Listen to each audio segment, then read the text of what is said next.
नमस्कार मंडळी. आज अश्विन शुद्ध चतुर्थी, नवरात्र उत्सवाच्या चौथ्या माळेचा दिवस. आज दुर्गा मातेचं नाव आहे कुष्मांडा. कुष्मांडाला मराठीमध्ये याचा अर्थ कोहळा असा होतो. जेव्हा होम हवन होतं किंवा चंडी होम होतं तेव्हा बलिदान करत असताना या कुष्मांड फळाची आहुती दिली जाते. कारण देवीला या कुष्मांड किंवा कोहळ्याचा आविर्भाव खूप प्रिय आहे. म्हणूनच तिला कुष्मांडा असं नामाभिधान दिलं गेलेलं आहे.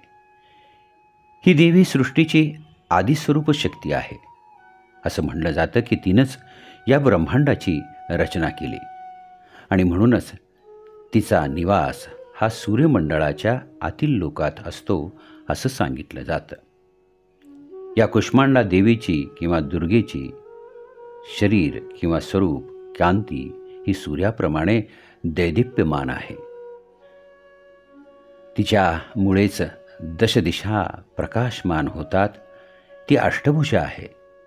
उजव्या हातात कमंडलू, डाव्या हातामध्ये माळ, एका हातामध्ये कलश, धनुष्य, बाण, कमळ, चक्र, गदा आणि ती व्याघ्रारूढ आहे. शरणागत दीनार्थ परित्राणाय परायणे सर्वस्यारती हरे देवी नारायणी नमोस्तुते.